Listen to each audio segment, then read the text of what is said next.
I just read Meghan Markle calls her Glow, which I feel a little Oh my jealous gosh, of the ability to call her Glow. to be able to have a Gloria Steinem like nickname in that way, I'm pretty jealous. And Malynda, Um, you're sort of everywhere, and you have this. I've got this your background up in front of me. I mean, you're everything. You're like a singer-songwriter. You're an actress. You're an entrepreneur. You're an activist. And I think you were born and raised in California, right? yeah, in Santa Barbara, California. Yeah, Which is yeah, maybe the most beautiful place on earth. You've been on The Bold and the Beautiful, which is very impressive. You were Best Female Vocalist at the Hollywood Music Media Awards. yeah, yeah. I've Best lived a Pop life. Song. I mean, I've lived a and life. I know. It's so interesting because I feel like music and acting are so kind of on pause right now because I've been so involved in activism. But even looking back, like my husband reminds me of this all the time. He's like, you've always been an activist. And even the music that you've released and all the projects that you take part of and all the roles that you've played all have kind of that like centered of advocacy and activism and like being the person that stands up for other. It's funny. I just got clips from a film that I did with Amy Madigan and Loretta Devine, and I was a lawyer who was like fighting for justice for my family, and he was like, "See, that's just who you are." So even though it's kind of on pause right now, it's always been integral to everything that I am. Yeah. talk about when did you sort of make the move from maybe pursuing the more Hollywood stuff to, oh, Yeah. wait, I'm going to focus more on this piece? I mean, honestly, I feel like it's been in the last decade. Mm, I mean, for obvious reasons. yeah. Since 2016 for some Since reason? Yeah. 2016, for I don't know why that year sparked something in me. But yeah, I mean, it was that election, it was Black Lives Matter growing. It was just seeing a lot of conversations around LGBTQ rights, marriage equality, and I had always kind of talked about those things on Twitter and Facebook, but it really took um front and center for me, just kind of making that more about what my platform is. And I mean, I still perform a lot. I still film stuff. I've been shifting into directing, but really using the platform that I've built to talk about these causes and show up for everyone and really focus on human rights has just been what's been leading me lately. Yeah, yeah. And you have do you still have this podcast, We Need to Yeah, Talk? so I switched it to being on Substack, but yes, I do still host it. I took a little bit of a time off because I had my second child, who's now almost 18 months, which that's Oh my crazy to God. me. I know. So I have a 5-year-old and an 18-month-old. So yeah, I've been slowly getting back to that, and it's going to be more consistent starting next year. But yeah, I've been doing it on Substack, and it's been great. I And I'm love glad having you said that. So conversations. so people who are watching this here should follow you on Substack. I'm Yes, curious, yes. what do you Substack versus Instagram or any of the other apps that are used in I activism? love Substack because I love writing. I've Yeah. always loved writing. And I think being able to put my feelings about everything honestly onto paper and have people really sit with them has been really beneficial for me.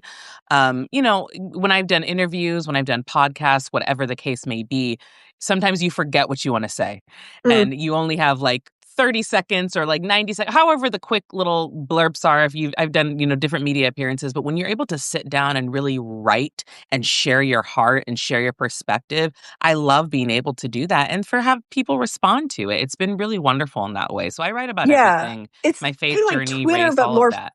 It's like Twitter, but more friendly. Like you can, Yeah. at Yeah. least right now. Yes. Um, you just mentioned your spiritual journey. I want to hear more about that because I think the reason we ended up doing this was because you reached out to me after I wrote a piece for Substack about how, to me, activism is like touching the divine. It Yeah. is a Yeah. spiritual practice. So, Yeah.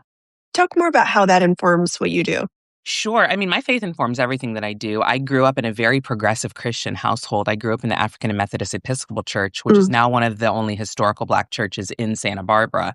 And, my dad wasn't a churchgoer, but my mom was very much a beautiful Christian. She modeled such a beautiful way of life. And so that has always been a part of everything that I do. And to me, activism and faith have always gone hand in hand.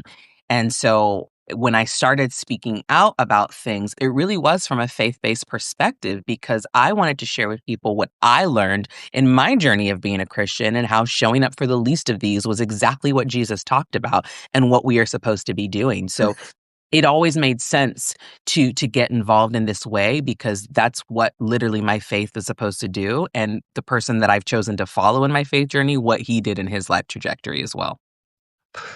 What is it? You take stands, some of which, because everything is controversial right now, right? In this polarizing world that we live in. W- What is it like to face that kind of blowback? Is that something that is difficult for you? It is something you've gotten used to? Do you have a certain approach? Because when I talk to women all over the country, first because of Moms Who in Action and now because of my book, and what a lot of them say to me is, "I'm scared to use my Mm, voice. I'm scared of the personal blowback, the professional blowback. I'm scared of just being, polarizing, or I'm scared of danger, yeah, to my yeah. safety." No, I understand that fear, and I don't think it is for everybody, but I just had this conversation the other day, and we were saying, if our ancestors were scared, where would we be? We wouldn't have had any progress. So I understand the fear, but I think if you let the fear consume you, you're letting the other side win. And I'm not that type of person. I'm also really stubborn. So Me too. I don't want to I'm never going to like back down and like hide or like let somebody else to change my narrative in that way. So I'm always going to show up and speak out. And yeah, the social media has made the world a scary place, but I've found also that people are a lot scarier with their words than they are when they're talking like this. And I've invited people to Zoom conversations with me, and you can tell how much some people have taken me up on it, some people haven't. But the ones that have, they soften immediately because they realize, Because you're oh, real people. 100%. Because they don't think you're a real person when you're just using your two thumbs and a phone to argue and make assumptions about people and say whatever you want because you can get away with it. But when you're talking to somebody to their face, you realize, oh, this is a person that has a family, that has gone through things, that has lived a life. I have too. Like, okay, let me hear their story. And I think that we should be trying to do that a lot more. I do love social media, but I also love one-on-one conversations with people because that's where you find the humanity and the human dignity. And that's what I see in your work is sort of a thread that you pull through, which is, trying to foster constructive conversations. Is it possible to do that online? I mean, you do it a lot on Instagram, but Yeah. do you feel like that can make a difference in the way people think? I do. I mean, I think it's possible for sure. I think it's also the way that you approach it. I don't tend to approach things with anger, and while I'm not saying that anger is not a valid emotion for people to have, it absolutely is. It's just not the approach that I take because I do want people to hear my perspective. I do want people to understand where I'm coming from, and I want them to hear my side. I never want to go into a conversation trying to convince somebody that I'm right. I want to go into a conversation trying to convince somebody of my lived experience and letting them hear it and understand it. And I think that that's unfortunately the negative part of social media is that everybody's trying to be right and Yeah. they're not listening to understand, they're not listening to consider a different perspective or to give agency to somebody's experience. So that's how I try to approach things. I get mad, I'm human, we all do, but I would say it's kind of like an 80-20 with me. 80% of the time I'm pretty calm and just presenting questions. 20% you might ignite. Would you consider? What do you? I mean, are you a content creator now? Are you an influencer? I mean, you've had talk about what it's been like because you've been invited to a lot of very high profile Sure. things with Sure. politicians. Like, talk about that life. It's so funny because I was just telling my husband, I was like, I don't know like what I am because I do so much. Like I'm definitely a multi-hyphenate, right? But I never feel like I'm a content creator or an influencer, even though I've influenced people and I create content. Because I'm still very much at heart an actress and a singer. Like that's who I've always been since I was 5. So gosh, I don't even know. I'm just Malynda. That's how I can describe myself. But being in that world, like going to those events, I will say I think that content creators and influencers are a huge part of our ecosystem now. And I think that there should be more respect for people that do choose to do that full time because it isn't easy and it does take a lot of time. And I don't think people understand the work that it goes into creating content on a daily So basis. much work. I mean, it's so much work, not even just from a, like, creating the content, but from a mental standpoint of always Yes. having to consume all of this stuff to then regurgitate it back to your audience, and I think Yep. that's taken for granted, and I think that there should be a little bit more respect put on those people that do that full time for sure. Do you have people recognize you in public? I've had that happen a couple times, and I was like, It's weird. "This is so crazy." Yeah. Yeah, and it was so honored, though, because I took my daughter this was last summer, actually. Oh, no, this summer, I mean, 2025. I took my daughter to, like, a splash pad, and I was just sitting letting her play, and someone kept, like, looking at me, and I was like, "This is weird." And she goes, "I'm sorry, are you on Instagram?" And I was like, "Yeah." She's like, "I follow you, I've learned so much from you." And I was like, "That's so sweet, thank you." And so we had a really great conversation, and then she messaged me later, was like, "It was so great to meet you." And I've had that couple happen just a few times, and it's nice when it's a positive thing.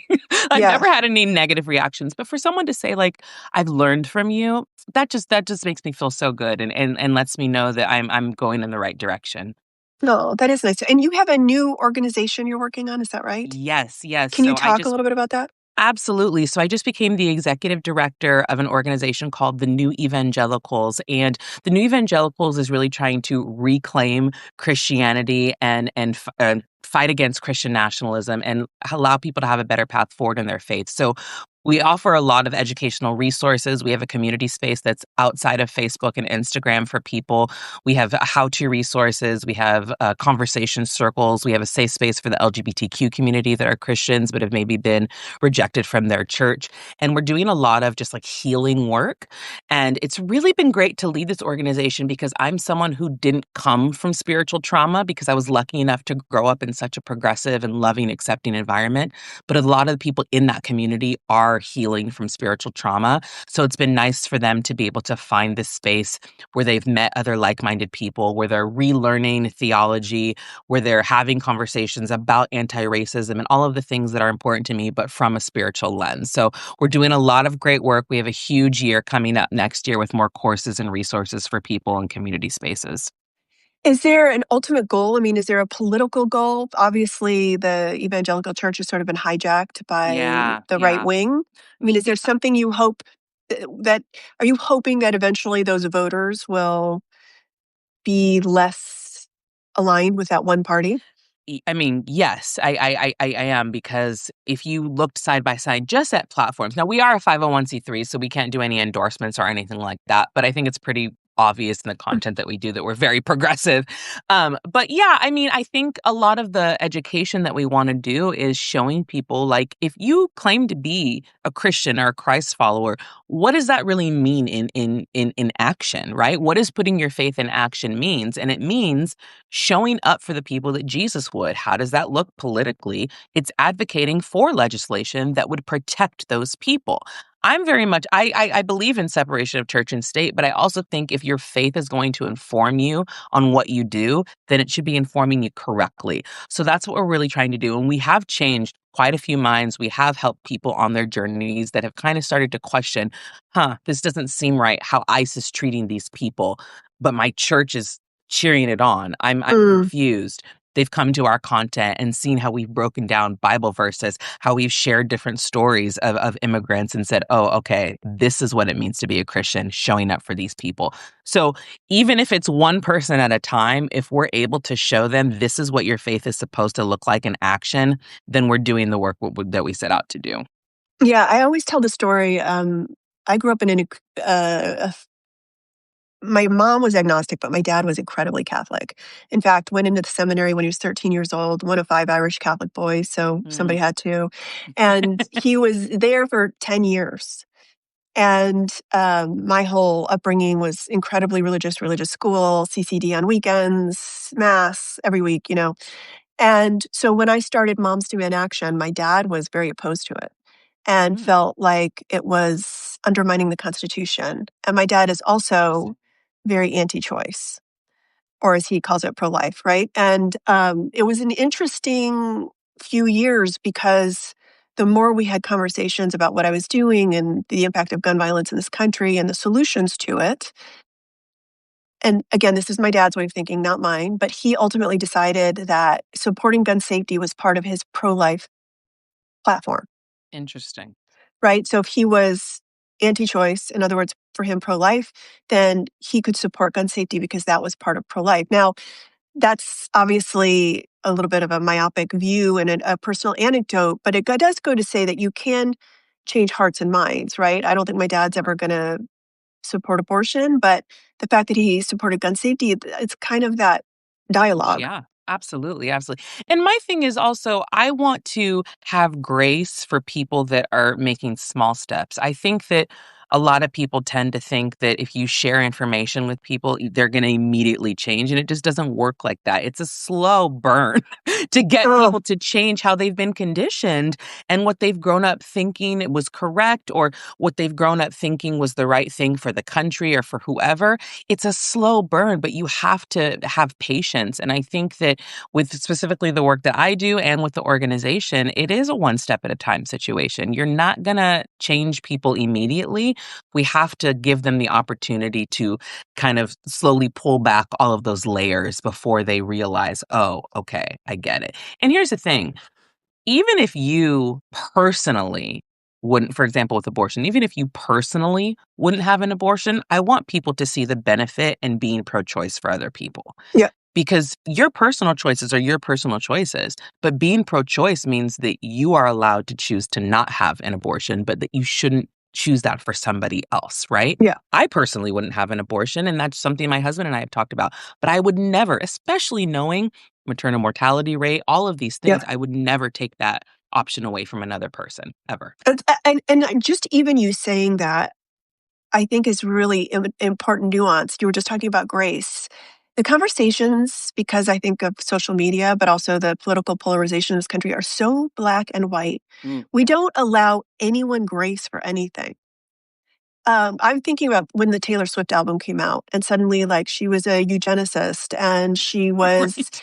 a subtle racist for Yeah. using the words onyx and opalite. Like, we just jump to these conclusions about people and things that are happening and ultimately sort of like cut them out. Yeah. Yeah. And that's been happening for a while. I'm interested in what you think about that phenomenon. I live in nuance and in the gray area to the point. Online, that is not Yes. easy. I know, and to the point where it becomes like this, like, some people are so grateful for it, and some people are like, "If you are nuanced, then you're choosing this side." It's like, "No, I'm actually not. I'm being nuanced because I can see the spectrum of the situation. Everything is not black and white. There are plenty of things that are, don't get me Yes. wrong, but everything isn't." And I just wish that we were able to talk about complexity more and talk about different variables in certain situations because it's crippling us. It really, Yes. really is. It's crippling our progress. It's crippling just how humanity is, how we engage with one another. We have to be able to see that every situation probably has like 5 or 6 layers to it. I just Even think in that the that's how it Democratic is. Party, Yes. right? Like Yeah. the left and the what do you wanna call them? The left and Super centrist versus left. centrist? Yeah, I mean, Centrist. Yeah. Super left. I There's think multiples. we're all liberal, right? But there's, like, Yeah. these different arguments where it becomes like, if you don't support this, then you are this, and if you Yeah.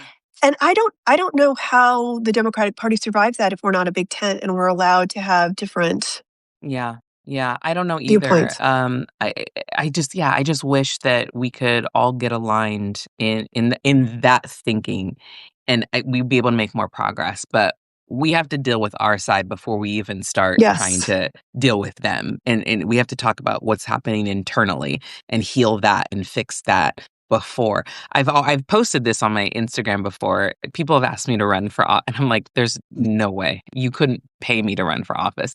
But I've posted, I was like, how interesting would it be as if we actually collectively rebranded the phrase all lives matter for that to be what the Democratic Party platform is, that no matter who you are, you actually have a place here and take it back from the right, from the negative, because Yeah. obviously we know all lives matter was created as a rebuttal to Black Lives Matter, and it was completely antagonistic. It was terrible. But if the Democratic Party actually was like, hey, let's rebrand this and let everybody know that we are the party that represents everybody.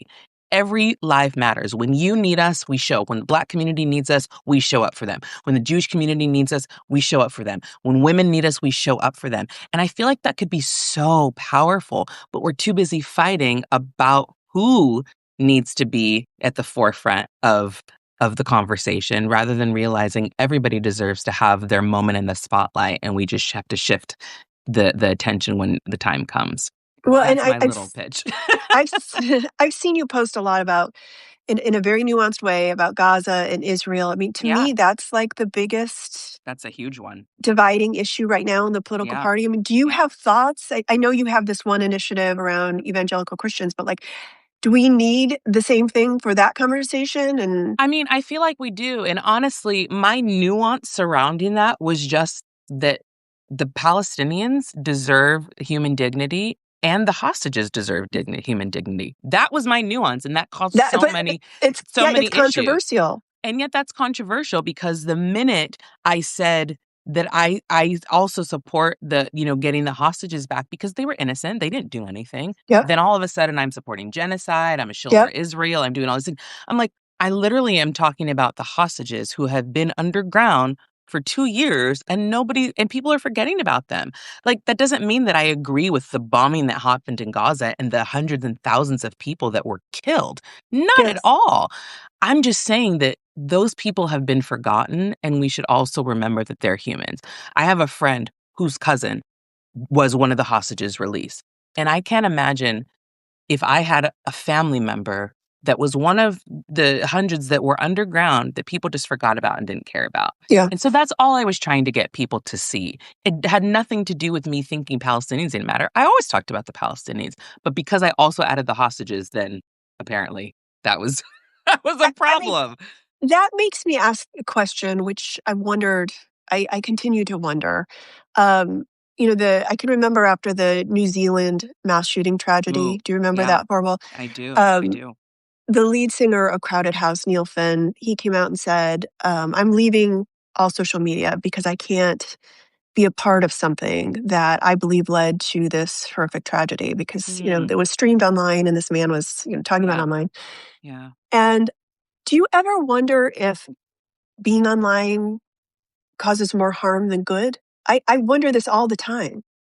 Oh, it absolutely does. It absolutely does, especially if that's what you spend most of your time doing. And that's why I'm sure you've seen, like, I think it was a Gen Z phrase. It was like touch grass, like go Yes. outside, touch grass, get outside, talk face to face to people. I am such a like let's grab coffee person. I want to grab coffee. I want to talk to you. I want to like be breathing the same air as people.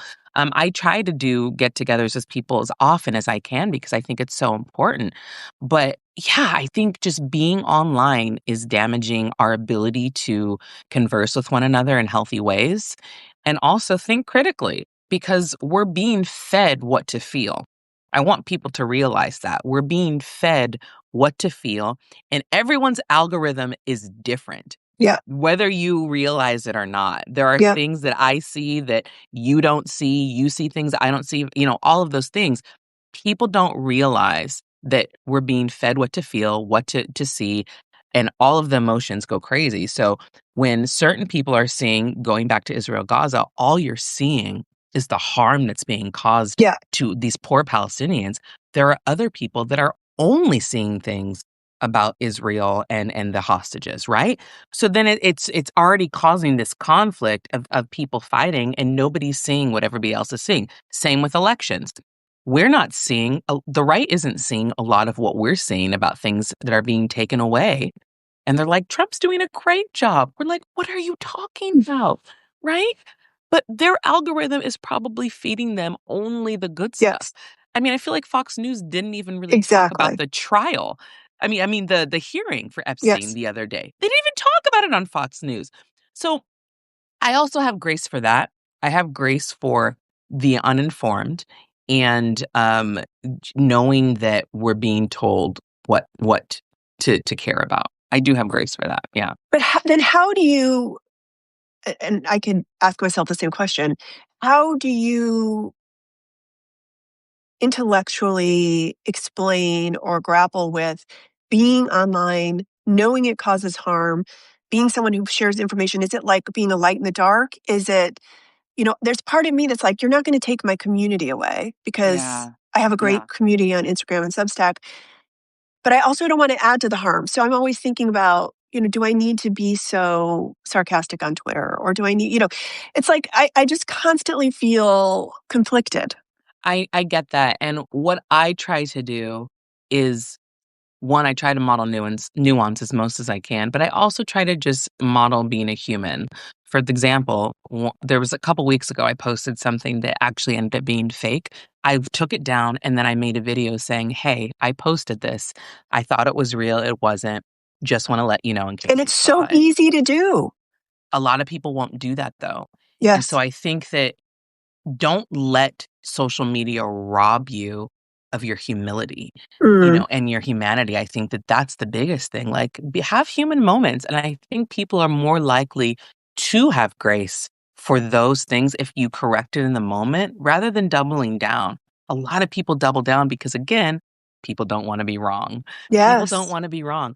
I have no ego in this. If I'm wrong, I'm wrong. And I will say, I'll be like, oh, I messed up. Like, it's not going to affect me. Like, I'm still doing the work that I'm doing. But there are so many people that will make excuses, will double down, will say, well, you shouldn't have been offended by this. Well, whatever. I thought it was, it's that type of stuff. Just, it's okay. It's okay to be wrong. I think we're not taught that it's okay to be wrong. Yeah. Well, and And this administration's not really modeling that. 1000%. Exactly, exactly. So I just think that we have to, again, like I said, don't let the algorithm and social media rob you of humility and humanity. I think that's what's super important. Melinda, if people want to get involved in the evangelical effort you talked about, can you just say again what it's called and how people can be a part of that? Absolutely, absolutely. So you can go to thenewevangelicals.com, and we have all our educational resources, all of our media there. We also have our online platform called TNE Connect, where we have regional chats where you can meet other people in your area and be a part of conversation circles as well. And then my own personal stuff, you can follow me here on Substack or follow me on Instagram and TikTok at Malynda Hale. Before we close, what's next for you? What's coming up? Are you busy working on the next election cycle? What is happening right now besides that one effort?